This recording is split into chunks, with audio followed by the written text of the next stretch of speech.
what's it, Barbieheimer they're calling it? Because the Oppenheimer and Barbie came out on the same day, and they both killed it at the box office. I mean, Barbie's just smacking the shit out of everyone right now. Wow. But why I brought that up is it now basically demystifies this whole idea of you can't have big box office, success anymore because people don't go to the movies. No. You know when people don't go to the movies? When they're shitty fucking movies. That's when they don't go to the movies. Right? Like, people don't go to the restaurants anymore. No, your food sucks. Exactly. I that rat tail in my soup, wasn't feeling that. Right. That roach crawling across the chef's table. Yeah, that's why we're not here. Exactly. But they're at another restaurant down the road. So it's like they ain't showing up to see The Flash or Blue Beetle when it comes out, but they sure as shit came out in their pink gear and went to see Barbie. Right.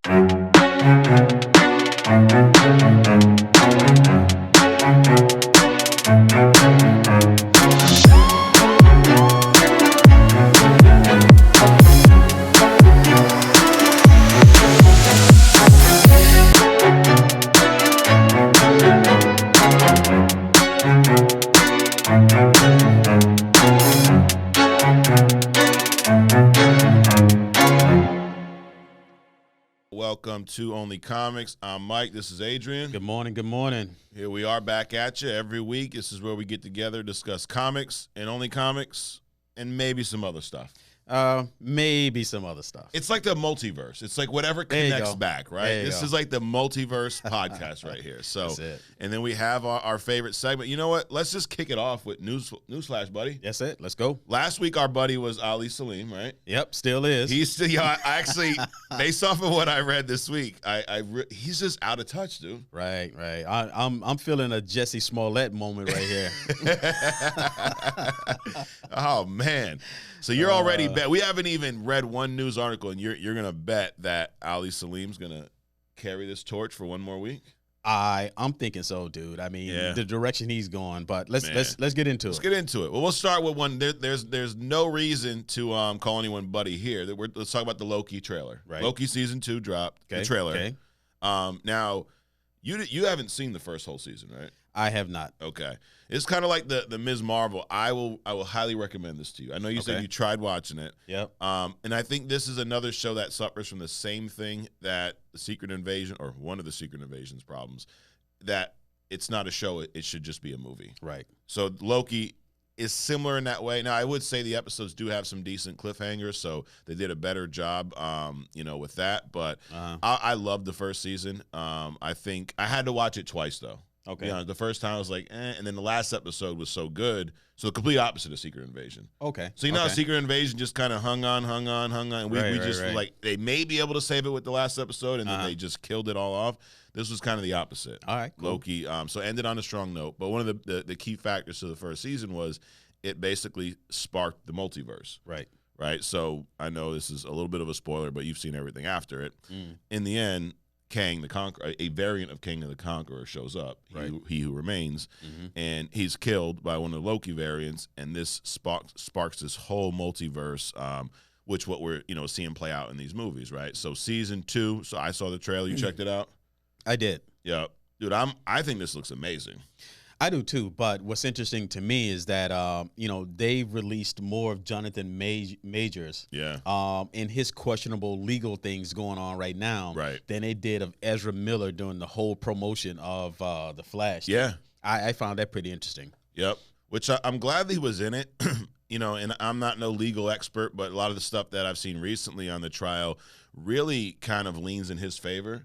It seems like this one chick was crazy, made up some stuff, and even she's trying to say like, hey, nothing really happened, but it seems like the legal team's really trying to prosecute. Right. The gears have already started rolling, and they want to prosecute somebody. So. And I think there was even counterclaim or charges going back towards the girl involved from Jonathan Major's side, just for maybe lying, and I think there was even some assault on her part, but who the hell knows? Right, yeah. But end of the day, to your point, they actually did show him in the trailer, which I thought was cool, and a completely different Kang variant, it's like an older one. Right. Well, did you see when Loki hit the wall when he was time slipping? Yeah. And he hit the wall and a picture of Kang came up. Yep. So that was cool. That was the first flash, and then no no relation to Flash. Yeah. And then they had the at the end when he showed up. Yep. You know, that was cool. Yeah. So I'm definitely looking forward to this. I mean, I love Loki's character, and I really liked his character kind of progression through that first season. Because we at one point we thought we were done with Loki, right? You know, when he was killed off by Thanos in Infinity War. But this all stems from that one scene in Endgame where that Loki variant snatches up the Tesseract and just bounces through a portal. Right.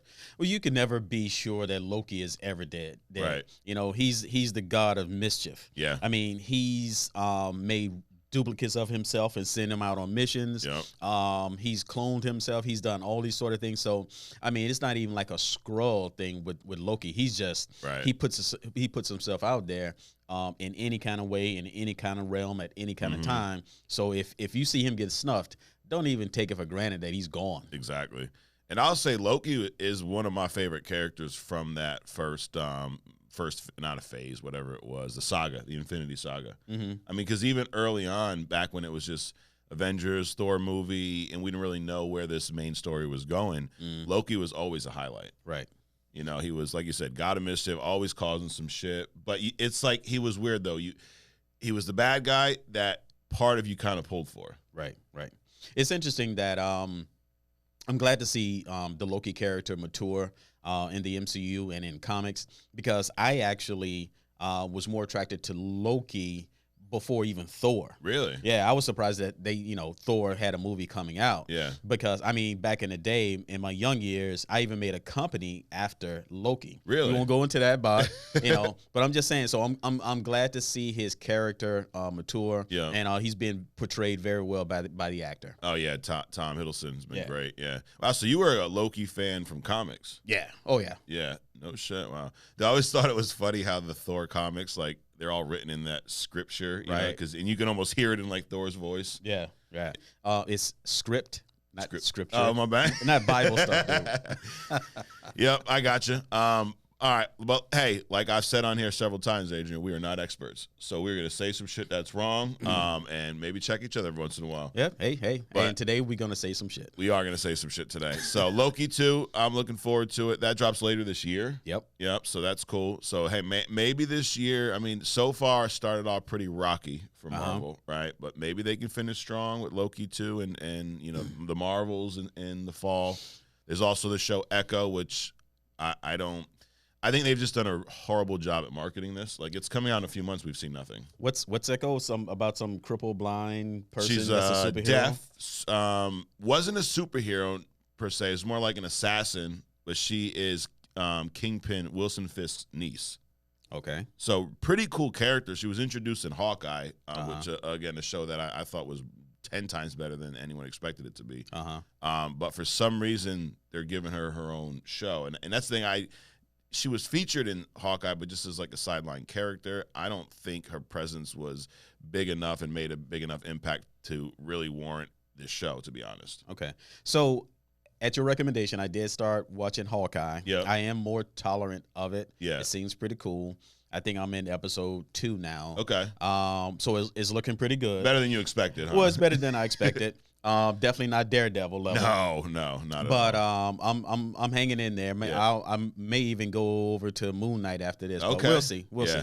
Moon Knight was I enjoyed Moon Knight. I really liked the last few episodes. I just thought it really dealt with just this multiple personality idea, and the way they portrayed it on screen was very unique. But yeah, Hawkeye's a fun show. I mean, I'm probably gonna rewatch it like around Christmas time. I like the Christmas feel to it, you know. Sure.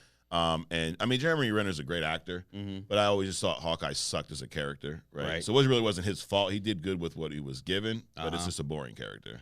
Yeah, I mean, Hawkeye, Green Arrow, I mean, yeah, kind of like a Batmanish with a bow kind of a deal. Right. So, I mean, but definitely, I never thought of him as someone that would have his own show, period. No. He's always been like a Robin kind of a character, like the early Dick Grayson kind of Robin, not the Blackwing or the Damian Robin. Right. Yeah, but yeah, no, it was good. So yeah, you'll get to see Echo in there, and one cool, not one cool. I mean, it's a good show, but another thing I really liked about the Hawkeye show was them bringing Fisk back. Kingpin. He's always been a great character, and the thing I like about the Kingpin character is that they've been able to move him from, whatever he was in the comics to the Duncan actor who died 10 years ago. Yeah. And then back over to Dean Forio or whatever his name is. Yes. So I really like his portrayal. Right. So they've done a very good job of transitioning that character through races. Unlike, they unsuccessfully did the Human Torch kind of a deal. yeah, much better job with Kingpin. I actually just finished the first season of Daredevil. Which was awesome. Dude. Yeah. I'm so glad I started watching that. Yeah, that was cool. I mean, it's always good to see. I mean, because it was visceral. Yes. I mean, they've done a couple of those things, like with Batman, where you see his pain. Yes. So that's what I liked about it. It was just visceral. Yeah. Like you fall in love with that character. Yeah. Like I never thought of Daredevil as like a cool character growing up. I always thought he looks like it looks cringy with this red thing and the bug eyes and he's blind. I always thought it was stupid. Right. Like straight up. The Ben Affleck movie came out. I was like, this is okay. Right. But this series, I mean, what's his name? Charlie Cox kills it. He does. He does. Like, you can't convince me he's not blind. Like the way he right? he looked like it's hard. He looks like a blind person, but the way he acts, his mannerisms, everything. Yeah. Right. Yep. So I'm hyped to see that. That's another show's coming up, Daredevil, Born Again. But so Loki season 2, I'm here for it. Looking good. What else we got? We got Blue Beetle coming out in a couple weeks. Yep. This thing now this is one I'll make a prediction here. Let's keep the streak going, Adrian. Make a prediction. I'm gonna predict that it's gonna be a pretty good movie. Yep. I'd say 7 or better. Okay. Right. But I think it's gonna bomb at the box office just because it's DC. And I don't think they've done a great job of marketing this. I feel like it's just the same trailer over and over again. I kind of agree with you. I'm kind of glad that they're limiting the trailers. Yeah. Because I don't want to feel like I just saw the whole movie during commercial. So I'm good with the limited release of the trailer. The action sequences look very good. The cinematography looks very good. So I hope they can pull this off. And I agree with you. I think it's going to be a 7 or above. Yeah, but it just seems like nobody's talking about it, right? Like really? This is. I hear you on the. I don't want to see the whole movie in the trailer. But I'm like, is there anything else where we're gonna see this Blue Beetle name? Like, little stuff like when they do, I don't know, fast food toys, when there's just different type of advertising. Like, I really don't see this movie anywhere. I almost forget that it's coming out. I think they're pushing out so much content now. They don't have time or the forethought to ramp up the marketing machine, with the toys and the posters and the clothes and all that other kind of stuff. They just pumping out content now. Yeah. So I don't think they have time to, have, whoever mold out a bunch of Blue Beetle, which I think would be pretty cool. I would buy one. Absolutely. A figurine or action figure or something like that. I just don't think they have time between the movies. No, to your point, they're so on this rush to get content out, like new, and they don't even let the content that they have really kind of get its full legs underneath it. Right. I mean, we'll talk about this in another newsflash segment, but like the Black Adam movie, it's like just drop it out and just move on to something else. Right. Well, that was a whole shit show. It was in and of itself, but we'll get into it. Yep. But so Blue Beetle, I mean, I'm looking forward to it just for my own enjoyment. I don't think that it's going to do well, to be honest. Okay. All right. What else we got going on? Newsflash, buddy. Oh, here we go. I'm just going to read this headline to you, Adrian. Marvel director fears he'll receive death threats for Tony Stark retcon. What does that say to you? What feeling does that give you, Adrian? Death threats, really? Like I said, I'm feeling a Jesse Smollett move right here. It's like, but with him at least he can AI generate his own villains, in whatever scene he wants to put them in. Right. It's just a crock of shit. Yeah. Literally. Yep. You had such a crappy response to the public's response to your movie. Yeah. And now you're gonna come out with something where you're the victim. Right. Yep. So I just think that it's a shitty move on his part. Yeah. So I have even less respect for this guy now at this point. So Ali Salim, buddy, he's our buddy this week. We've only got like 2 news articles in, but I'm making the prediction that no one's going to top him this week. And here's the issue. So he says this, right? I think I'm going to receive death threats for this Tony Stark retcon. What he's talking about is the fact that Rhodey has now been a Skrull, right? So there were some moments like at the end of Endgame when, you know, Tony snaps and Rhodey is very emotional because he's seeing his best friend die, all this stuff, right? So there also were some scenes at the end of Civil War where, you know, that's where Rhodey was shot down. And a lot of us believe that Rhodey has been a Skrull since Civil War. So there was some emotional connection at the end of that movie because, you know, the Avengers are all split up, but Tony and because the movie ends with these two just hanging out at the Avengers complex and kind of just having a moment, right? So what he's saying is that now that, you know, if Rhodey has been a Skrull this whole time, then it's going to kind of cheapen those moments because it wasn't really Rhodey. Now, I hear all that, but he also thinks he's this important to where someone is going to be so upset about this decision that he made and they're going to send him death threats. Very narcissistic. Listen, Salim, I mean, you just took a dump on the universe. Be a big boy. You know, wipe your ass, flush, apologize for the smell, and keep it moving. You know, you made a mistake. Don't, you know, accept it. Own up to it. Don't blame the world for your eating Taco Bell. So, you know, just it's not that big of a deal. You're not that important. I don't think anybody's going to give you death threats. It would be interesting. Not interesting in a legal. It would just I just think your whole perspective on this is just wrong, dude. You just, you know, you're trying to make yourself the victim, and it's just not what you should be doing right now. He says, I'm worried that I will get death threats because of that, and also because I'm the guy who took out Maria Hill, so I'm actually going into hiding now. That was actually like you're focused on all the wrong shit. No one's upset about you taking out Maria Hill. No one's upset about Rhodey being a Skrull. These are not things that anyone has said were downs about the series.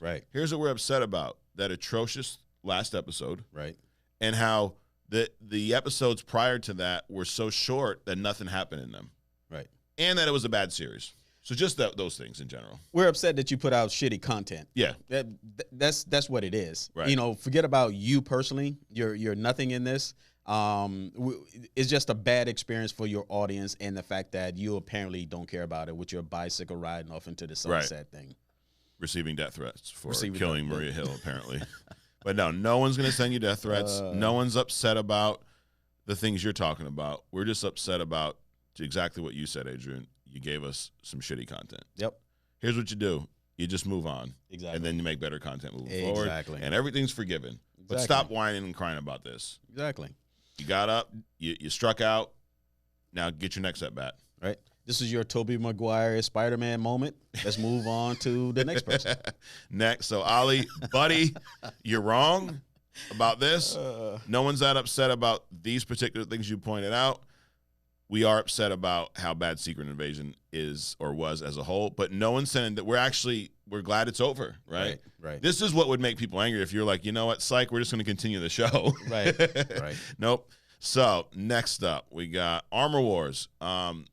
So I read this article, Adrian, that said Armor Wars is teasing a sneaky X-Men crossover, which I don't agree with. I agree. And you like, it's like you're grasping at straws here. Like, well, this, you know, there's a writer on Armor Wars who, you know, wrote on X-Men, right? And then there's all these different people on board that have worked on other X-Men projects. And for some reason, there's a group of people that believe that there'll be some X-Men crossover.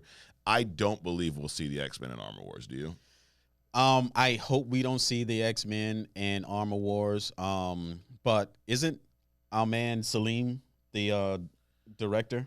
Is he? Oh, man. Ollie's Salim's the director for Armor Wars. Oh, shit. So, or maybe this could be his redemption. Maybe, but it seems like a lot of people are coming on board because this was supposed to be pitched as a like a Netflix series, or it started as a show. As a show. And now because it's being promoted up into this movie, all these people are coming out of the woodwork, you know, to jump on board. You know, it's the same thing. So it just sounds like it's going to be this massive clash of superheroes. Not because it just seems that they can't make a good movie anymore around a single superhero.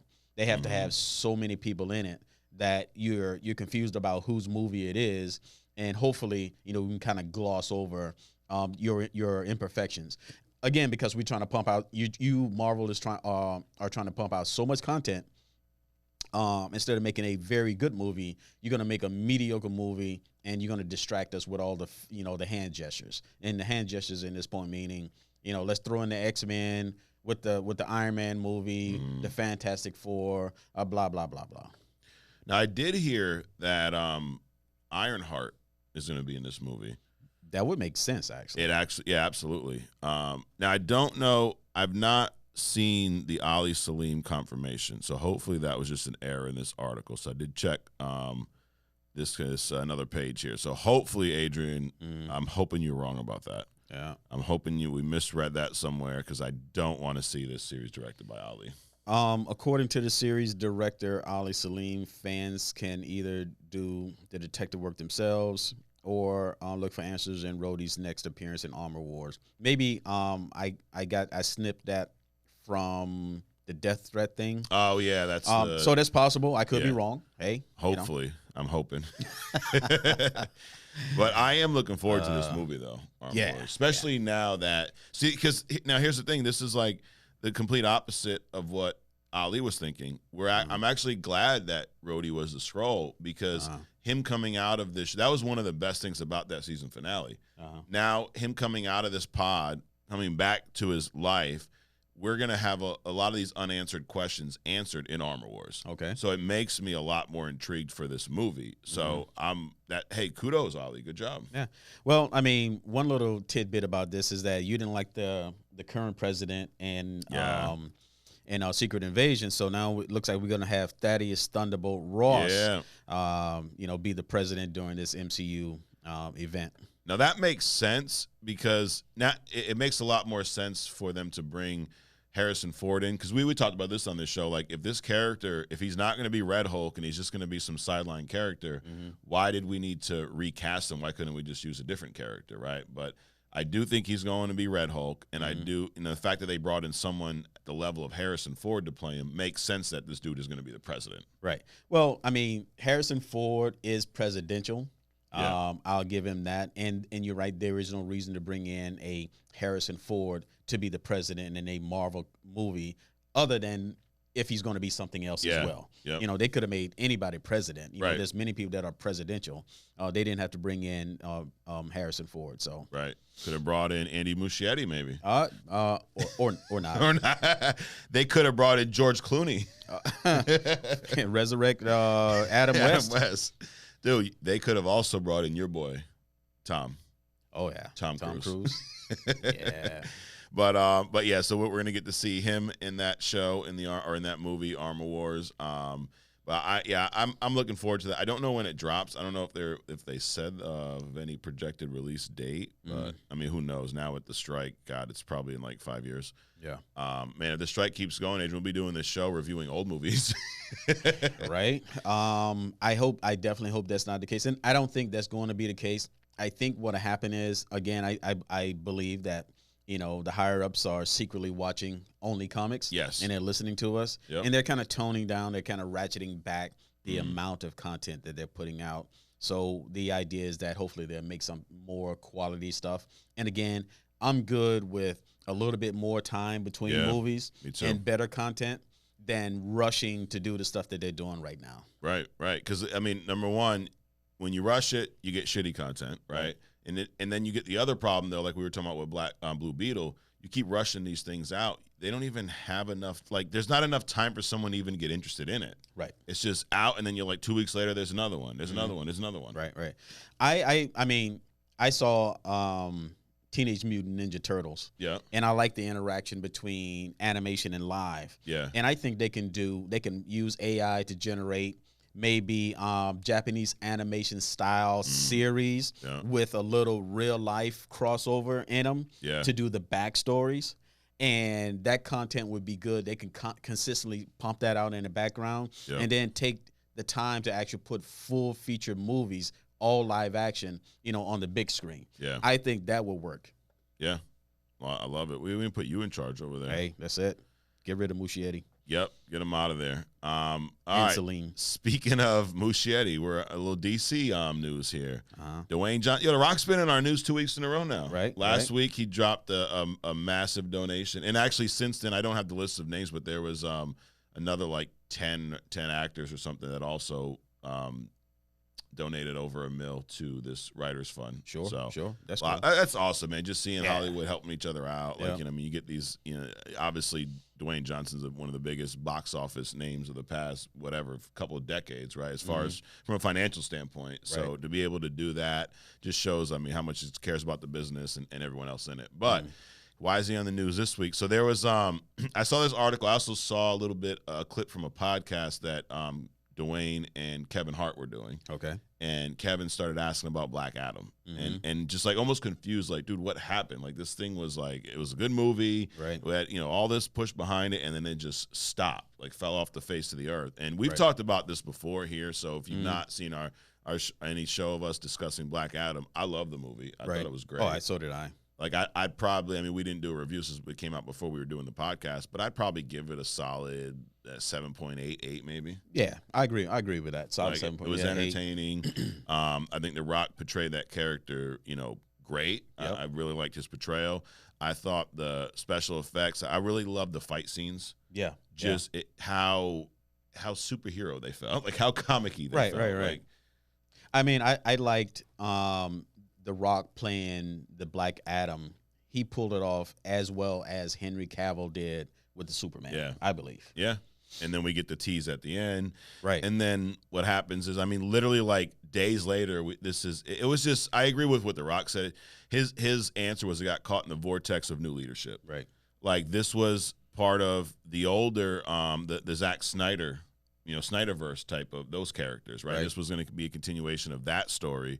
And, The Rock, he did a lot to, it was his idea to get Henry Cavill back. Right. So he kind of pushed to have that included. And it sounded like, now he didn't say this, but just based off some interviews and some things that he said and news that had come out, it almost sounded like they led The Rock on to believe that this was going to be a lot bigger. And then when James Gunn and this new regime took over, that was one of the first things they just kind of threw in the trash and just wanted to redirect. Right. And I fully understand that. That also happens in the corporate world. Yep. A new CEO comes in or a new director over something. They bring in their team and the people that built the company. The first thing they do is show them the door. Yep. I'm used to that. I've had firsthand experience with that, so I can fully understand this. But they really did a disservice to the audience.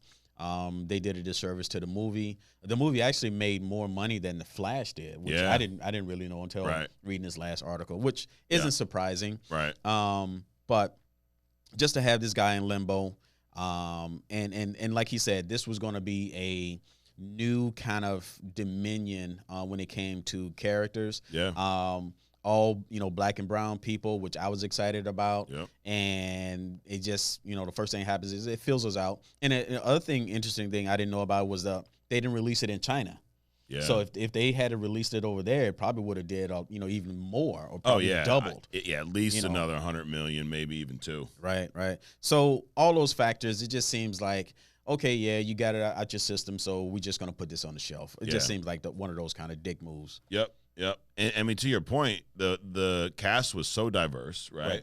And they played, it was an Egyptian kind of base. Like it was just, it was so unique, so different. Right. It was almost like Miss Marvel. Yes. That series. Yep. So it's, completely immersed in that culture. They did a beautiful job with it. I love the action scenes, the slow motion. It actually felt like you were the superhero in the movie, right? And you could see things from the perspective of that superhero. So that was pretty cool. Yeah. And then this whole notion that it bombed, like to your point, it made way more than The Flash. Right. And I'm pulling it up. It looks like box office. So the budget for the movie was between 190 and 260. And there's always a range there because of the marketing expense, right? So I think the movie was probably 190 to create, and who knows what went into marketing it. But box office did 393 million. Right. And to your point, wasn't released in China. In China, they always do big numbers in China. Right. So let's even go on the low end. Say it was 150. Right. You're talking 550 million at the box office. Right. That's not a bomb. Right. Especially what the Flash do, like I think $15. I think me and you, the Flash came in at about $1,000 at the box office. Right. They weren't even charging to see it, people to see it anymore. It was so bad. Right. So yeah, I mean, now we can't give the Buddy Award to James Gunn for this. This is an old decision. Yeah. But I mean, hey, if we were doing the show then, he would have been Buddy of the Week. Yeah, then. definitely. But even the Rock even said it in his interview. To your point about it being just like a company, he said, that basically it was a new leadership came into a publicly traded company, and I think that's a lot of times, like even myself, we forget, like we get so caught up in the comic aspect, the entertainment, the show, and we forget that this is still a business. Right. It's a corporation. Warner Brothers is a publicly traded company, and they have to make their shareholders and investors happy. And if it means canceling the Black Adam franchise to let James Gunn take over because they want to make this run at Marvel, and that's what they're going to do. Yeah, but I mean, there's so many other shitty shows that they could have just dropped off, right? In lieu of bringing up the Black Adam thing. So I think behind the scenes, Rock is being political. Yes. But I think there were other things behind the scenes, absolutely, that affected, that decision. But I mean, they cut two major, actors, The Rock and Henry Cavill, just at, one fell swoop, and just push these guys to the sideline. So I found that pretty amazing. Then they bring in all this other shitty stuff, and to replace it. So they could have did a better job than that. Definitely. Which leads me to this. I didn't send this to you, Adrian, but this is something I just talking through this reminded me of something I read the other day. And they were talking about James Gunn, Henry Cavill's replacement. They're talking about the ages of some of these actors. I guess it was been confirmed recently that Gal Gadot's coming back as Wonder Woman. Oh, okay. Which I'm okay with that. Sure. But this is where the stupidity comes in, Adrian. Okay, just there's be a wave of fucking stupidity coming in here. Yep. Because the Gal Gadot's coming back to the same universe that Henry Cavill is too old to play Superman in. Now Henry Cavill's like I think 2 or 3 years older than Gal. Right. And we've talked about this here before with the Superman Legacy casting. They casted a clone of Henry Cavill. I don't know if they've confirmed it yet, but I'm pretty sure this guy's a clone. Right. Yep. Like he literally looks like Henry from like 10 years ago. Yep. So we need Superman to be younger. Gal Gadot can still play Wonder Woman. Right. Because that's okay. She doesn't have to be younger. And then we're going to bring Nathan Fillion in, who is, I think he's 50, 56 maybe. I don't know. He looks old. He's older than me. Yeah. I put that out there. Yeah, we're very self-aware here on Only Comics. We know. But he's playing a 50-something-year-old Green Lantern, but Superman has to be this younger guy who looks just like the older guy who played him. So still very strange. It's not strange. They wanted to get rid of Cavill. They wanted to get rid of The Rock. They did it. Yep. And they don't have to apologize for it. Just like the Salim dude, riding off into the sunset. I'm gonna run this riding off bicycle into the sunset thing down into the ground. Yeah. But they did it because they could. It's as simple as that, and that's what corporations do. Yep. They don't have to give you a reason. They just do it. However, I would also appreciate not giving us the excuses either. Right. If you're gonna do it. I don't care for the excuses because you're just talking at the side of your neck. Yeah. Yeah, just be straight up. Hey guys, even though most of y'all love Black Adam, we're just gonna cancel it because we don't want to pursue that story. Exactly. Like, just be straight up. Exactly. Don't give us no bullshit. It doesn't fit it. Like, dude, you're making the story. It doesn't fit into the story. Who created the story? Right. Exactly. Exactly. You did. So anyway, but yeah. Black Adam, it's a highly. If you've not seen it and you're watching, I highly recommend it. It was better. Actually, let's do something fun real quick. I'm gonna throw this stuff at you, Adrian. Yep. So Black Adam, I'm gonna name a movie that's come out in the past year, and you tell me if Black Adam was better than that movie. Okay. Okay. The Flash. I don't even know why you put that on the list. I started something easy. So you're saying the Black Adam's better than the Flash? I mean, I wouldn't. Yes. Yes. Let's just keep this moving. Yes, right. It was. Into the Spider-Verse. Equal. Wow. Okay. Teenage Mutant Ninja Turtles. Better. Guardians 3. Ooh.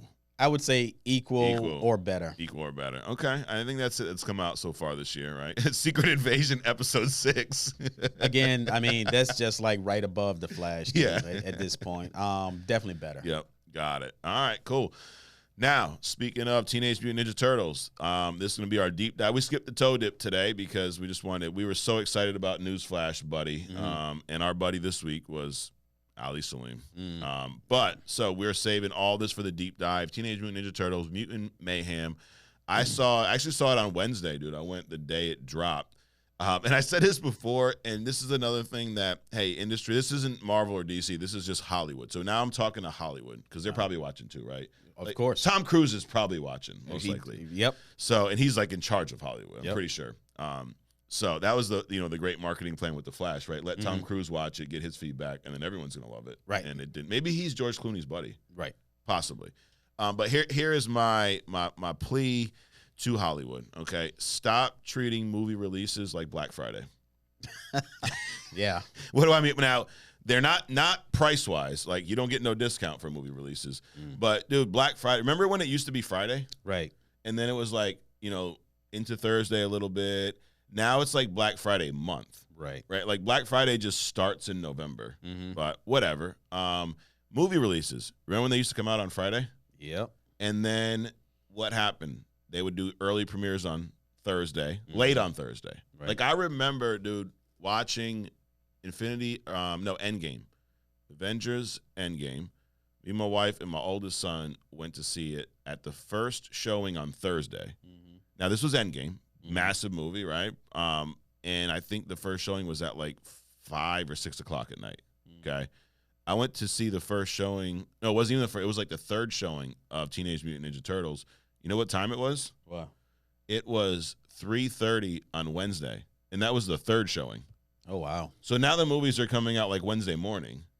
Dude, in a year, they're going to come out on Monday, and in the year after that, they're going to start the Friday prior to the movie release date. Like, why? Well, I mean, Amazon's jumping on the bandwagon, too. Black Friday is not good enough, so now we got an Amazon week or a month or whatever it's going to be. Cyber Monday. Now that's Cyber Month. Right. Yep. So just I don't care. Just release the movie. Don't make a big fanfare about it. Right. It's going to drop when it drops. It's going to do what it's going to do. You guys are going to spin it however you're going to do it. Just keep it moving. But here's my theory on why they do this, okay? It's another prediction here. Not really a prediction, just I think I know why they do this. So a lot of their marketing with these movies now, one of the things they like to brag about are like their first week numbers. Well, they've been doing that for a while. First week numbers, but then they started doing these early previews, right? So this movie dropped in the early preview, it did 20 million.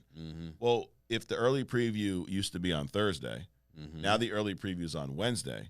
Say your movie say you made a movie, Adrian. I mean, hey, if Andy Muschietti can make movies, I'm pretty sure Adrian can make movies. Oh, yeah, absolutely. Right? So you made a movie, came out, 3 years ago, and it did 100 million the first week, and your early previews on Thursday were 5 million, right? Now I'm making a movie now, and I want to beat you for some reason. And now with the early preview starting on Wednesday, I got a day jump on you. But then, so I beat you because I got 2 days ahead, right? Now I can go brag about my early previews did 30 million, but you just had an extra day. So did you really accomplish anything, or did you just add a day to your? And at the end, I think all this is just for that marketing. This movie did X in these days, and they can brag about their first week. That's my theory. Right. That makes sense to me. I mean, if you can squeeze out a couple hundred more million in the week, then of course there's bragging rights. Right. That's all it is. You're right. I agree with you. And my only thing with this then is stop saying that the movie comes out on August 2nd if it comes out on July 31st. Right. Just stop. Just give me the actual date. That's my only thing. And then, so Hollywood, that's my ask. Tom Cruise, I know you're watching. Let all the rest of these guys know that's how we want it moving forward. And let us judge how well the movie does. Yeah. Because us, me and you. just because we can't get to the movie, week one, right? That doesn't mean that the movie is bad. Yeah. True. So let us judge the movies, and you guys listen to us. Yep. Specifically only comics. But listen to us, the fan base, as to how your production, how your artwork has done in our eyes. Right. No, that's a great point, dude, because they do look at the first week as a fail or as not, as a win or loss. Right. And there's some movie right now in the box office that God, it bounced back. Like, it's doing way better. It kind of bombed the first week, and then it's still doing well now, and it's doing better than expected because, I wish I remember the name. I forget what movie it is. It may even have been, what was it wasn't Spider-Verse. It was after that. I don't remember, but it was a recent movie that came out. First week didn't do so well, but now it's just gaining some traction at the box office. Well, that's probably because they didn't think it was going to do as well anyway, so they released it on Thursday. Yeah. And Thursday, so they had 2 days of week one. Yeah. And it made $15, and now that it's been in the theaters for a good period of time, it's actually doing well. Right. Yo, what's kicking ass still in the theaters is Barbie. Dude, Barbie did more than I'm pretty sure did more than Teenage Mutant Ninja Turtles, and this was the Turtles' first week out. Barbie's been out 2 weeks, and the Meg 2, those shark movies, they came out another one of those. It killed that too. Is Meg 2 even out yet? Yeah, it just came out. Yeah. See, you don't even know, dude. Who knows when it comes out? Well, Meg 1 was a straight to DVD movie. Yeah. So definitely Meg 2 should have been one. It's entertaining. I like Jason Statham. Yeah. But it's definitely straight to DVD. Yeah. Did you like the Meg? Yeah. Yeah. My youngest, she's 7 now. This movie came out a few years ago. She loves it. Yeah. And I never knew what it was. I came home one day and her and my son are watching it, and I'm like, what is this crap? Like, I was not a fan of it, but that's also not my thing. But right. But I saw some of the. I am a big fan of Jason Statham, but yep. So there you go, Meg 2. All right, now Teenage Mutant Ninja Turtles. This is our deep dive. This is the spoiler warning. If you continue on after this point, that's on you. We are going to spoil this. We're going to go through it. And I'll start with my score, Adrian. I'm going to give this. I give this movie a 7.5. I'm going to go with like 8. Okay. Even is this the first time you ranked a movie higher than me? This has got to be a first on Only Comics. Possibly. Wow, 8. Yeah. Nice. Yeah. And we've discussed this on here about the Turtles. I was a fan. I think it was the movies or the show. I mean, I was young. I was born in 85, and I think 89 was maybe when the show was very popular, or early 80s. Right. So I liked the show. I had all the toys growing up. Dude, I was a big Turtle fan.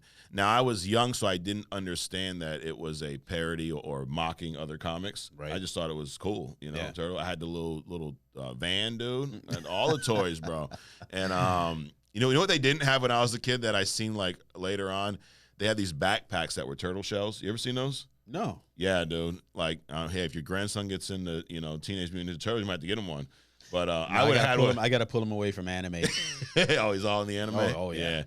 But they had these backpacks that they look just like the turtle shell. So they didn't have those when I was a kid. But I was all in Ninja Turtles. I loved the first movie, the one that came out in 90. Even the second one I thought was really good. Yeah. The third I thought was atrocious. When they went back in time to Japan and all that shit. But anyway, so I've always enjoyed Turtles. I'm glad they're back, in something at this level, like really being marketed, really being a big deal. And I also heard that there's a show that's supposed to be kind of spawn off of this on Paramount Plus. I heard that. I don't know if that's true or not. But anyways, the movie. So you said 8, I said 7.5. I'll tell you why I said 7.5. My biggest critique with this movie, before we get into all the parts we did like, my biggest critique is what happened at the end with the main villain. Okay. I am so tired. I'm almost, we were tired of the origin stories, and we're tired. Another thing I'm so tired of, Adrian, is this idea in every big movie or any comic movie where we have to take the villain and then by the end of the movie just make him a bigger version of the same villain. Right. And it's been used so much. They did it. I mean, back to Incredible Hulk, right? Abomination. He's now this now. Now I was okay with that, but everything we do, it's take this villain. Now he's just a bigger version of that. Like, to me, that's just a cheap way to have a supervillain. Right. It reminds me of the Batman versus Superman. Yeah. Right. They got, what was it, Darkseid or not Dark? It was Darkseid, wasn't it? I don't remember. One of the, but they have to have this big, massive version, right? So I don't like that. So to me, I thought that was cheap. So that's probably my biggest critique with this movie was the end scene, big massive villain. But I really enjoyed the art style. Dude, to the point where it was so good, it was like almost distracting. Like, there's some scenes I just find myself looking at everything around it, like, you know, looking at the background, looking at what's going on over here versus what's happening in the actual scene. But I really enjoyed that. So you said 8. Why'd you rank it so high? Well, because it checked all the boxes. It also checked my prediction boxes. Okay. I think that this style, very Miles Morales. Matter of fact, I went with my grandson, and he said exactly that. Really? It reminded him of the Miles Morales Spider-Man. It always takes me a minute to adjust my mind to a different art style. But once it clicks in, you get it. And I agree. You know, you're a little distracted. Because like Miles Morales, you kind of, even though they didn't have the moving backgrounds or the phasing or changing backgrounds, the backgrounds were engaging, I thought. So, so that was cool. I think it's going to be one of those inspirational ones. Very heart tugging at different parts in the movie. It was very relatable, I think. You know, the rat father with the turtles and this and that. The villain Superfly, he was funny. He was cool. I mean, he got a little ridiculous toward the end. But so that's why I gave it the 8. And I didn't stay. So I got to the point where I don't even stay after the credits anymore. You know, Marvel, they want you to sit there and read you know, every coffee maker's name in the credits. So I don't even stay anymore. So I don't know if anything happened after the credits, but what happened to Superfly? He just kind of like disappeared. I guess. So I didn't stay either, and there was a mid-credit scene, which I'm reading right here. So I'll read what it says, but I didn't stay either, and I just honestly I gave it a 7.5. I thought I was gonna like it more, and I say that I thought it's hard. It's weird. Like, am I contradicting myself? I enjoyed it, but I thought I would have liked it more.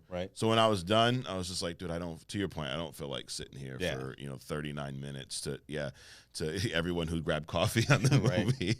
Hell, he was the valet. He parked the car. Put his name on there, right? You know, this person showed up one day and just helped move some boxes around, put their name on there. Hey, put their kids' names on there too.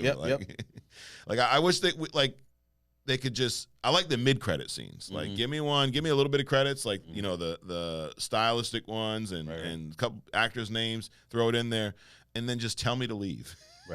I'm okay with the spoilers. Go, hey, dude, there's no scene. Get the fuck out of the theater. Don't give me this, Star Wars, in a galaxy far, far away kind of end credit kind of stuff, Yep. But so I'll read about that after. But yeah, Superfly, I thought Ice Cube did a great job. And, I didn't even know it was Ice Cube, but I was like, I know that voice. I know that voice. I know that voice. And I was like, by the time he became the Superfly toward the end, I was like, that's got to be Ice Cube. Yes. And I'd love that. It was just, that even made it even more exciting for me. And my grandson, he was like, I liked it better than I thought I would have. Really? Yeah. That's so cool. He was psyched. Yeah. And the Turtles. So this is something that this may be the first time we've seen them in a movie where they all don't look exactly the same. Like in the original movies, now these were basically puppet or these costumes that I say puppets because Jim Henson's company created the suits, but they just look like the same turtle with a different color mask on. Right? I agree. Even in the old cartoons, they look like the same. And then when you think about it, like they're 4 brothers, dude. You got siblings, right? Yep. Do y'all all look exactly the same? No. No, me neither. Right. So unless they're quadruplets, I mean, so I really like the even difference in size. Like Raphael was bigger. Right. He's bulkier. Michelangelo was like the skinniest one, and they all had very different personalities, which I think we've always seen in anything turtle related. This is also the first time that, and we talked a little bit about this last week. Teenagers voiced say it with me, the Teenage Mutant Ninja Turtles. Right. Which I enjoy. How'd you feel about the voice cast in general? It was unnoticeable to me, which means that they did a very good job at it. When I don't have to think about, that sounds like shit, Right. Or wow, they really messed that up. Or it's almost like when you're listening to music and you hear like a wrong pitch. Yeah. I felt or heard none of that. So I think they did a very good job on the voiceovers. Yep. And I love that Jackie Chan did Splinter. Yeah. Dude, one of my favorite parts, one of the fun. Now I hate that they spoiled this in the trailer, is when they're sneaking back in, and who was it? Leonardo like snitches on them. Yeah. And then he goes, "Man, you ratted us out." And he's like, "Hey, you can't use that word like that." He's like, "Dude, what's the matter with you?" Right. That was cool. funny. That was cool. That was funny. Just very like meta humor. But yeah, I really like their interactions, and it was cool to kind of be more of a ground level, like not the whole universe is at stakes. And this is, I've talked about this a lot here, man. This is one of my other issues with the current state of the DCU, the MCU, is everything has to be so high stakes. Right. And then nothing's high stakes then. Whenever it's like Fast and Furious now. Right. Everything's so high stakes that there's no stakes. Right. Because we know nothing's going to happen. So yeah, I think what we're being drawn to is like I think what makes the Hell's Kitchens characters, Daredevil, Iron Man, what's her name? Jessica Jones. Iron Fist. What makes those so attractive is that it's local stuff. You're right. It's surreal. We can kind of more relate to, oh my God, there's this super being transformed to the size of a universe, and his finger is the size of the skyscraper. Exactly. I mean, it just gets ridiculous. Yeah, absolutely. So yeah, you're right. I'm definitely drawn more towards the grounded stories now. And it's not that, hey, one's better than the other. I just think we've seen so much of this universal war, this multiversal war where, gods and like even the DCU, isn't it Gods and Monsters or something's the kind of name of their first phase? Like, so it's just so big. Not that there's anything wrong with that, but when that's all you have, it gets boring. Well, I think it also, I think some of these comic book places, they're overreaching. Yeah. They think that everybody can stretch their mind to that, or they're interested in that level of stuff. I've talked to people and it's like, I have zero interest. I don't even read fiction. Yeah. Right. Yep. So I can't relate. That's a key word. Right. To these superheroes and these god beings and all this other kind. So for whatever reason, I think at this point they're kind of overstepping their development powers or their comic book character powers. That's why I always said somebody like Franklin Richards, they could not pull a Franklin Richards off. Right. Because he's so big that as far as his power structure is concerned, that they wouldn't be able to portray that in a movie. Yeah, absolutely. Yeah, and again, when you go so big like that for so long, it actually helps projects like this because now, to your point, I'm more interested in seeing this. Right. That's partly why I talk about the Batman so much here, the last movie. One of the biggest things that I think attracted me to that movie, outside of it being Batman, was just that it was a more grounded Batman story. Right. It wasn't, Batman's fighting with Superman trying to save the universe. Right. It's, hey, this dude's trying to flood this part of Gotham. Like, it didn't even start with that. That was the end. It was literally just a crime mystery. Mm-hmm. There's some bodies showing up. There's a serial killer. Right. Batman's on the case. Right. Like, I like that level of stuff. Well, I mean, that's why some things like forensics and all that kind of stuff and CSI is so popular. Right. People, it's local. People can relate to that. Yeah. It's grounded. And, that's very attractive as opposed to all these fictional characters that's doing all these extraordinary things. I can't do extraordinary things. So therefore, I can't really relate to it. Right.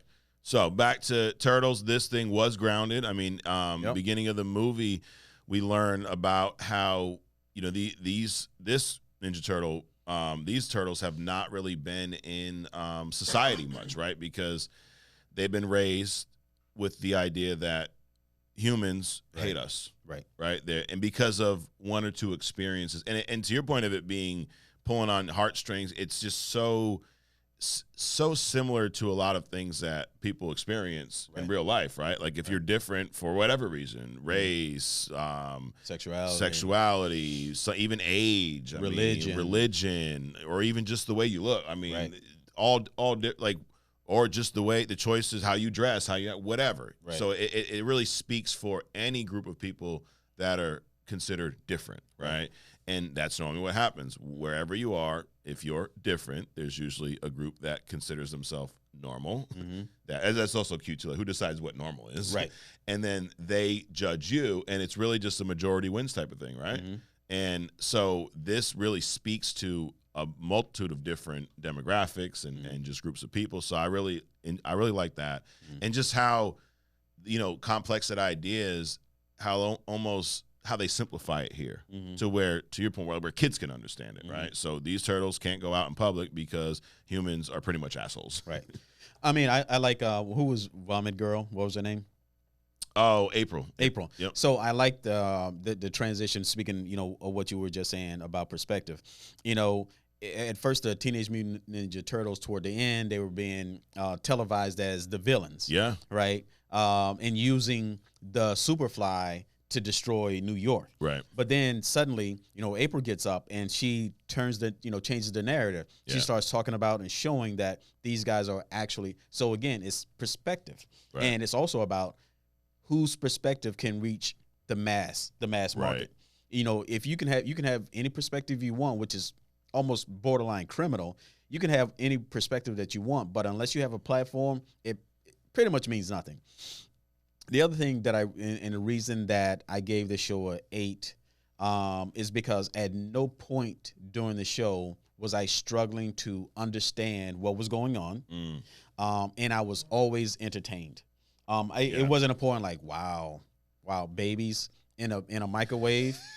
I had no moments like that, so it was it was consistent throughout. And I enjoyed the fact that I was not bored at any point. Yeah, no, I agree. I was definitely not bored. I really, go back to the art style. I love the grittiness about it. Like it didn't look happy, right? Right. It matched the tone and the feel of what story they were trying to portray on screen, right? Yeah. They're in the shadows. They're hiding. It's such a major risk to be out there, and it felt like that. And the soundtrack, I love the soundtrack. It was, and you know what I like too? They didn't overdo it with the musical, right? Or with the actual songs, which sometimes my buddy James Gunn does, right? Right, Guardians of the Galaxy, and everyone talks about the soundtracks. I think there's been some great musical choices throughout those 3 movies, but I also think sometimes they lean a little too much on the soundtrack. I one of the other things I liked about it was, we have the right to our perspective, but we also have the right, and I think that a lot of people are afraid to exercise this right. Yeah, and that is you have the right to change your perspective. And the father saw himself in the Superfly, and he was like, I'm limiting these people. I love them. I'm trying to protect them, but I'm also limiting them. Yeah. And so he saw that, and he was like, listen, I apologize. I love you guys, and I'm changing how I think about this. So I think that was a very moving moment, but it also plays into my prediction about, I think this is going to be an inspirational movie, as well as just a very good, entertaining movie. Right. Yep. We predicted it last week here on Only Comics. Yep. And I think they nailed that. And Splinter's character, this is probably one of the best portrayals of Splinter we've seen. Right. Like just the way the art style, the character design was flawless. Right. Jackie Chan's, voice work was phenomenal. Yeah. And the character arc, because Splinter normally just kind of sits there and does nothing or gets captured, right? Yep. And I think he's always been an interesting character, but I think this was the best portrayal of him. Oh, absolutely. And we got to see him, kick some ass a little bit too. Like, that's the thing. Splinter's still a badass. Yeah. Even though he walks around with a little cane and he can barely move half the time, and he's like 106 years old. Right. He's still a badass. Yep. I like the 80s portrayal of Splinter, with the kind of like the afro, the mustache, he's just kind of bebopping around. So that was pretty cool. Yep. I like the old school kind of integration into the movie. Yes. Yep. And to your point, his progression, how he changed. I mean, you see, and that's what hits home. That's like real life stuff. Right. I mean, absolutely. I grew up in an area that was very diverse, and just like older generations don't understand how people can be diverse and get along, right? So a lot of times you see that in your own families where there's people that had a different perspective because of how they were raised, right? And now growing up, they have to change, and it's difficult, right? And I think this also shows young people that, older people, they have a perspective based on their experience, right? And for the most part, they may be trying to protect you without telling you.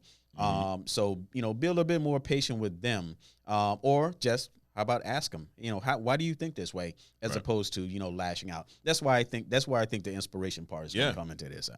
Because I mean, Splinter's whole take on humans was based off of one interaction when they were out. I think it was in Times Square, right? When they were younger, they're out there and everyone's freaking out, screaming mutant, this, that, and they basically go down to the sewers and never come back out. Well, besides the fact that humans murdered his father, who that was too, also a human. Exactly. So he's had some traumatic experiences with humans, sure, but it was like two experiences, right? So, and I think that's a lot of what happens with people. They have an experience with someone who is different, that doesn't go the way they hoped, and then they look at that whole group of people based off of this. Listen, every demographic has assholes. Right? Gravic. Every demographic. Yes, seriously, dude. But doesn't mean that everyone in that demographic is an asshole. Right. For every Andy Muschietti, dude, there is whoever directed this movie. There's a Seth Rogen. Right. But yeah. So I also, you mentioned this, it was entertaining, fun the whole way, and I agree with that. The jokes were good. Yep. Right. They were good enough to where the kids and the adults laughed. Yeah. And I think that's a hard place to be with movies. It is. And that means that you did your artwork, the portrayal of your artwork reached the audience that you intended it to reach. Right. As opposed to you creating some abstract. Only you know what the secret code is behind it. You put it out there, people don't understand it, and then you lash out at the people because they don't get whatever it is that you're trying to put out. Right. And we talked about this earlier with content being rushed out. They started working on this movie in 2020, so it's been 3 years. Or they announced they were working on it in 2020. They could have even started earlier. Right. But this is the first movie. One, it's not like there's a whole universe and they need to try to keep up and do it. So it also benefited from not being part of DC or Marvel, being its own thing, taking time to put it out. Now let's just hope they don't rush out, the next one because of how well this one does, if it does do well. Right. And the what's with the part 1, part 2 things? Mission Impossible. There's like 6 of Armor them. Wars. Fast and Furious. Yep. There's a part. I didn't know 10 was a part 1. Now there's a part 2, and then Hobbs is going to come out in between with an independent Fast and Furious or something. I mean, what's up? It's called milking it, bro. And milk everything they can do. They extend it out, and I mean, be careful, dude. If they are listening and they get the indication that you like part 2, we might see a Secret Invasion part 2 or a Flash part 2. I mean, at this point, like Fast and Furious should be like a soap opera. Yeah, just every day. It pretty much is. Just every day, just come up with something and whatever. Let's just hope they end it after these next ones because I doubt it, dude. It'll be like number 20. Just keep going and going. What about the April redesign? Because April's normally like, I mean, Megan Fox played April in the Michael Bay movies, but that's just Michael Bay. Did you like that redesign? I didn't dislike it. Yeah. It's political. Yeah. The way they portrayed her, it's what's fashionable today. So kind of makes sense that they did that. Yeah. And I like too that, these are teenagers. This is like the first girl they see, and they all like fall for her, right? Because they've never even seen a girl before. Yeah. Or not that they've never had one actually interact with them. So it's like, but that's typical teenager shit, right? Like the first girl who likes you, you're like, oh my God. It to me, it kind of speaks of how society shapes our thinking. Yeah. Here you have turtles whose father is a rat. Yeah. Right. And they've been told all their lives that humans are evil and their enemy. But then the first girl that they see, they all fall in love with a human. Right. Right. Yeah. So it just kind of tells me how society shapes it kind of tells you who you should be liking. Yeah. But if you're like have not been exposed to that poison, your mind is so free and you can make the choices that you want. Again, why I think the movie is kind of, inspirational. But dude, that scene with Shredder, and that bug, whatever that was, tongue kissing. Yeah. Dude, I almost lost it in the movie. that was a bit much. Splinter, you mean? Splinter. Okay. Shredder, not Splinter. Yeah, when Splinter in that, what was that, a cockroach or something? Yes. And then they had even the tongues moving in that. I was like, dude, I'm going to. Yo, yeah, Splinter was hype, dude. No, he was hype. He's got me a little taste of life, Right, came out of the sewer a little bit. Yeah, that was definitely a little much. And you mentioned Shredder. So this mid-credit scene, here's what it says. It says, the Turtles enjoy high school life. While the Turtles and April enjoy themselves at prom, they are under surveillance from Utrum, holding the now unmutated Superfly captive, who plans to recapture the Turtles by enlisting the aid of the mysterious Shredder. So you mentioned Shredder, because that's one thing we didn't see in this movie. And Shredder's it's like the Batman, Joker, Turtle, Shredder. Right. But I think that now, do you think Superfly, Ice Cube, Superfly carried this movie well enough to where not having Shredder in it was not a bad thing? Or would you have liked to see him in this movie? I think Ice Cube's character was Jonathan Majors' Kang. Okay. Which means, for those that don't know, he owned it. I definitely believe that he did good enough job that he could hold his own in this movie. I didn't think about Shredder at all. Me neither. So definitely, and it also makes sense how they, the background of these mutant turtles evolved. It makes sense that you would have a Superfly. Right. So basically they're, like you said, we're all cousins. Yeah. I just have a different perspective on, because he was actually alive before, when the turtles were in the little things. Yeah, he was the first. So he actually saw his father get killed. Yep. So his perspective on things is definitely is harsher and more surreal for him. So all of that made sense, and I didn't miss Shredder at all in this movie. Yeah. And going into this, I actually thought, because I knew there was no Shredder in the movie going into it, and before I even seen it, to me that was partly a disappointment. I was like, damn it. But to your point, watching it, dude, I never thought like, oh God, I wish Shredder would show up, which means it was a good movie. Yep. Because there's been other movies where I'm like, with The Flash, I'm like, I can't wait for George Clooney to show up. Exactly. Just kidding. In The Flash, I was like, I don't want anyone to show up. Stop. Right? Yeah, just stop the movie. Hit pause. I got to go to the bathroom. Now just go home. But yeah, so you're right. There wasn't an omission in my point of view. I think it was. I think this movie, and also like Shredder is a higher tier of villain, right? Like, so it's almost like these turtles need to evolve to the point where they can handle someone like Shredder. And I think this first movie did a great job of that character arc. Dude, it's some shit where the two best movies of the year, in my opinion, this one and the Across the Spider-Verse. Yep. Two animated movies are better than anything in live action. And you would have never said that 10 years ago. Right. 5 years ago. 5 years ago you wouldn't have said that. Yeah. And that's some shit. Yep. I agree.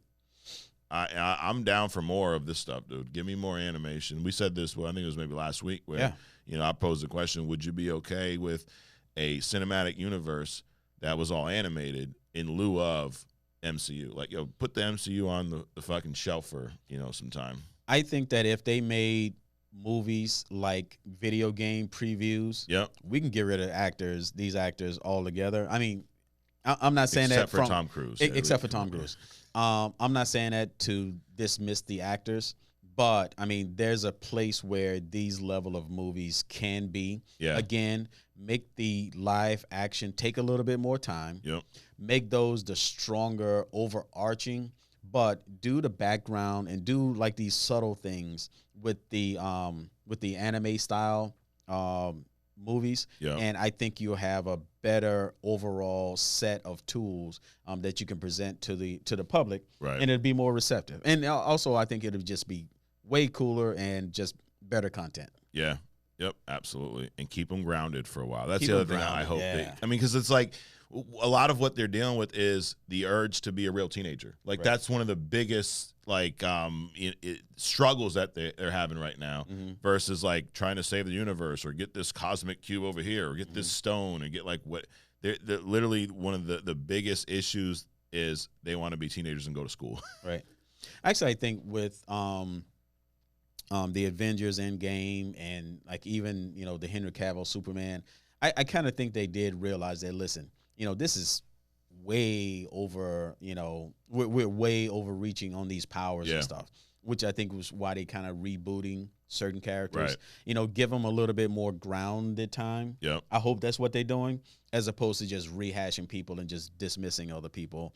But we'll see. Yeah, because you can do grounded and still have a big threat. Like this movie was grounded, and then the whole villain's plot was he wanted to basically milk the powers from the turtles, right?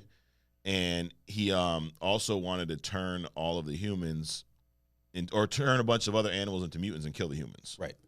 So it still was like big, right? But it was contained to, just New York. Right. Right. And it was like the sewers, a couple locations. Like it was big, but not too big. Well, he threw out the concept. We all immediately grabbed onto that, but then there was no actual execution. Right. Unlike, these movies where, some gods coming out through the sky and all this other kind of mess, there was no execution. So it wasn't over the top kind of a deal. Yeah. Like, for example, like Tom Welling's version of Superman was one of the more popular Superman series. I think it was like 8 or 9 seasons. Yeah.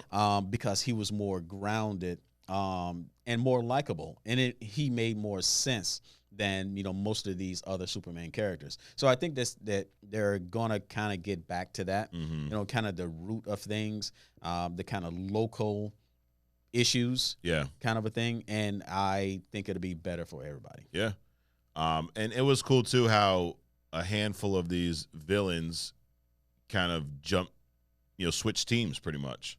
Yeah, right, and the introduction, I like the introduction too. When they first met Superfly and all the characters, right? Like, dude, Paul Rudd's character, what the hell was the guy's name? Mondo. The guy, dude, he was hilarious. Yeah, and he's like being too friendly and freaking Superfly. Like, dude, come on, like, relax, right. Stop. Yeah, but that was cool because they were introduced as family, right? We're all cousins, right? And then they were very nervous about standing up to them, but they finally did, right? And then that's when this whole fight thing basically happened. But it was cool to see the other characters, like basically everyone but Superfly, join the Turtles in this battle. Right. It's like the Rhino was like, dude, you're making me mad. Matter of fact, you've always made me mad. Yeah. Yep. And I, I touched on this a little bit earlier. I love seeing the different personalities of each turtle throughout this, right? Yeah.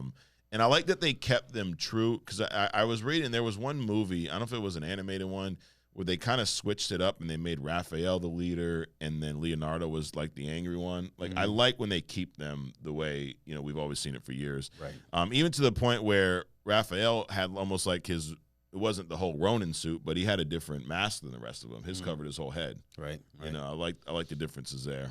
Well, there's things that should remain consistent in these portrayals. And I think a lot of directors get away from that because, again, they're trying to, skin these characters into their likeness as opposed to holding true to their, their birth. And I think that's typically a mistake. Right. But when you keep certain things, the adventures can definitely be different, but leave the character pretty much true to its origin. Right. And we got to see a lot of their characteristics, their kind of well-known traits come out in that last battle. That's where Leonardo became the leader. Right. He wasn't the leader until the end. I mean, he was supposed to be. Right. Well, they evolved, which like what you said, it's good that Shredder isn't in this movie because they wouldn't have been prepared for a Shredder. Right. So I like that they showed their evolution into a team. Yep. Discovering themselves, their abilities, and also being surprised that old dad could still kick some ass. And with this movie, every character had some progression. Yeah, exactly. A lot of times with these movies, when there's so many characters, it's like a lot of them are just there for certain scenes, and there's not much progression. I mean, Splinter, he evolved, right? So now he's accepting of the human world, and the kids are, turtles are in school, whatnot.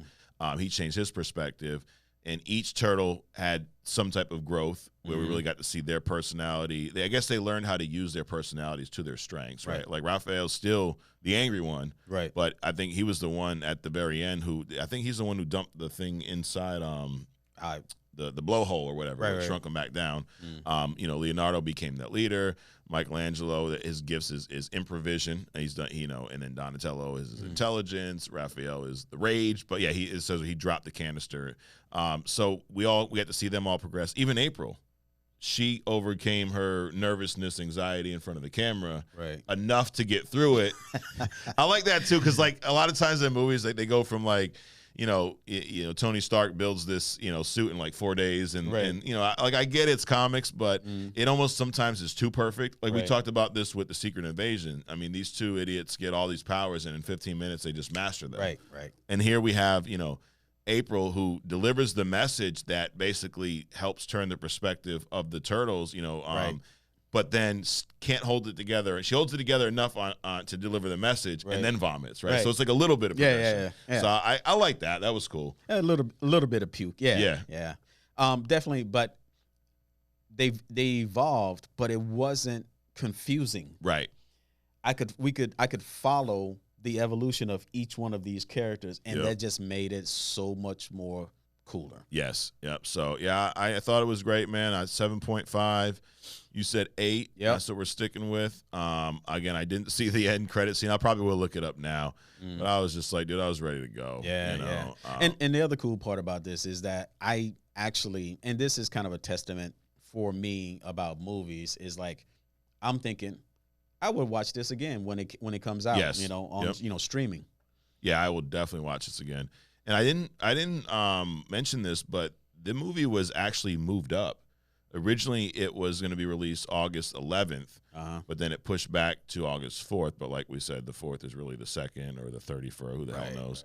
Right. So I don't know why they moved it up, but maybe I don't know. Maybe it was doing well through marketing. They wanted to jump on it. Who the hell knows? But it was moved up earlier. Right. And then critical Rotten Tomatoes right now is 96%. Wow. Yeah. Not that I mean, Rotten Tomatoes, I have a love-hate relationship with Rotten Tomatoes. So sometimes they're way off base, but 96%. And then what? Love-hate is okay. I mean, I'm sure people have love-hate with us. Mostly love, I'm sure. But, yes. Yeah, of course. Yeah, no, they can't hate us, Adrian.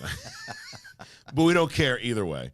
Either way. But they did say, I've not heard anything since this, but in June of last year, they said there were plans for multiple Turtle films.